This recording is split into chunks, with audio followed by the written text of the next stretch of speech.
Білмеймін, тынысы тарылып кетті ма қоғамның, маған бір сондай сезім болады. Сіздерде бар ма ондай сезім әйті?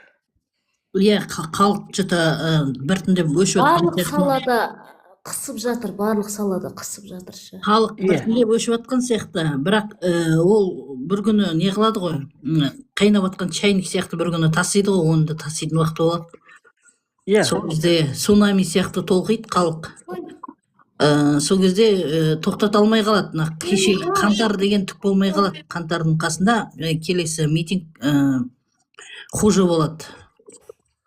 Иә, адамның рухын жаныштағысы келген тарихта авторитарлық жүйелер көп болды ғой. Мысалы, Перғауын өзінің авторитарлық жүйесін жүргізіп, өзін құдаймын деп Мысырда жариялап, Ніл бойындағы бағанағы таңнан кешке дейін жұмыс істейтін қара халықтың бидайын келеді да салықшылар тартып алып кетеді. Күздей жұмыс істеп бағана арқа еті арша, борба еті борша болған бидайларын алып кете береді.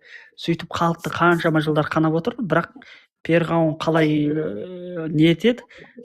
Халық айтады ғой, Перғауын қайтыс болғанда кейбіреулер серінеді, пропагандисттер, ойбай енді ақыр заман болады, анау болады деп. Бірнеше жылға жетер жетпей Мысырдың халқы қуанады. Ерте кетпеген ай депші, бұл құдай емес екен ғой деп. Сол сияқты да советтік авторитарлық қылышынан қан тамған жүйеде құлады ғой мысалғаш. Алаш арыстарын жоқ қылды, иә, 3-4 миллион қанша халық ашаршылықтан геноцидке ұшырап қырылды, саяси қуғын сүргін болды, иә, 90% халықтың ішінен біз 10% өсіп шыққан халықпыз ғой негізінде. Өшіп ешқандай жою ғой, қазақты жою, орыстандыру ғой сол. Иә, мынау ар деген нәрсе бар, адамның ары. Иә, айтыңыз. Сосын мектептердің бәрін орыс қазақ қылып жатыр. Әсіресе мүгедек балалар оқитын мектептерді орыс қазақ қылып жатыр. Аралас мектеп ба? Енді тілі шығып келе жатқан балам орысша сөйлеп жүр ме?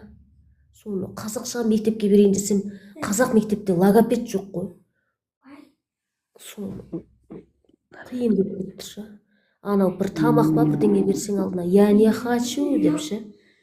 Не істейді? Итеріп жүреді тамақты ше.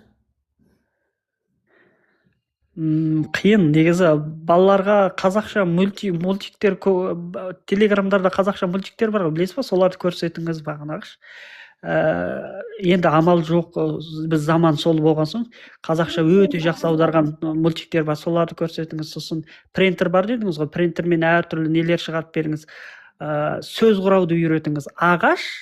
Ағаштың жанында не бар? Жаңа жапырақ, бағанағы сөйтіп қазақшалап не етіп, әр ағашқа байланысты нәрселер түсіндіріңіз, ұқсамаған нәрселерге логикалық байланыс құруды үйретіңіз, фокусын бір жерге қоюды үйретіңіз. Жалпы